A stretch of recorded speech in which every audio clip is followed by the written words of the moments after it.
கனவா ரோஸ்ட் பண்ணுறதுக்கு ஒரு 3 டேபிள் ஸ்பூன் எண்ணெய், ஒரு பெரிய வெங்காயம் சின்ன சின்னதாக கட் பண்ணி தேவையான அளவு உப்பும் போட்டு கொஞ்சம் நல்லா வதக்கி எடுத்துக்கலாம்.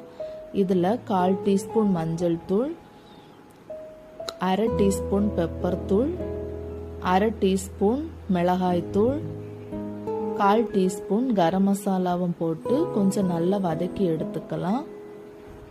இப்போ கனவா மீனோட தலையெல்லாம் இந்த மாதிரி சின்னதாக கட் பண்ணி எடுத்துருக்கேன். அதையும் ஆட் பண்ணி கொஞ்சம் நல்லா வதக்கி விட்டுட்டு ஒரு 2 மினிட்ஸ் மூடி வச்சுருங்க.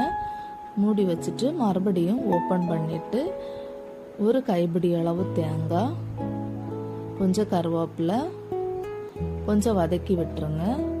விட்டுட்டு ஒரு முட்டையை உடைச்சி ஊற்றி 1 நிமிஷம் நல்லா கிளறி எடுங்க. ஸ்டஃபிங் ரெடி ஆயிடுச்சு.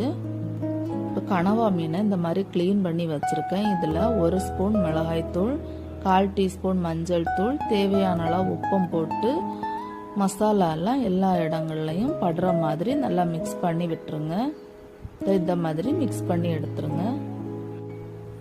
இப்போது இந்த மாதிரி ஓப்பன் பண்ணிவிட்டு உள்ளாடி ஏற்கனவே பண்ணி வச்சுருக்கிற ஸ்டஃபிங்கை உள்ளாடி வச்சு இந்த விரலை வச்சு உள்ளாடி அழுத்தி விடுங்க. இந்த மாதிரி அழுத்தி விட்டு ஃபுல்லாக எல்லா கனவாயிலையுமே இந்த மாதிரி பண்ணி எடுத்துருங்க. எல்லா கனவாயுமே இந்த மாதிரி பண்ணி எடுத்துட்டோம். இதில்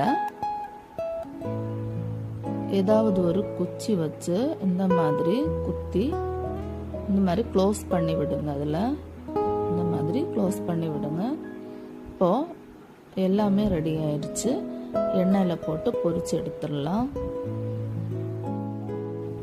கனவா மீனை மூடி வச்சு பொரிச்சு எடுங்க. ஏன்னா அது பொட்டுறதுக்கு வாய்ப்பு இருக்கு. அதனால எப்பவுமே கனவா பொரிக்கிறதா இருந்தால் மூடி வச்சு பொரிச்சு எடுங்க.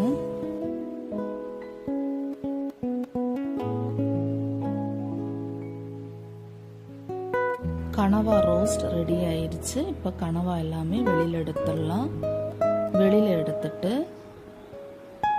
குச்சி இந்த மாதிரி இழுத்திங்கனாலே வந்துடும். இப்போ ஒரு சிசர்ஸ் வச்சு வெட்டி பரிமாறுங்க. இல்லைன்னா அப்படி கூட சாப்பிட்லாம். ரொம்ப டேஸ்ட்டாக இருக்கும். கண்டிப்பாக ட்ரை பண்ணுங்கள். ட்ரை பண்ணிவிட்டு எப்படி இருந்ததுன்னு கமெண்டில் சொல்லுங்கள். வீடியோ பிடிச்சிருந்தா லைக் பண்ணுங்கள், சப்ஸ்கிரைப் பண்ணுங்கள்.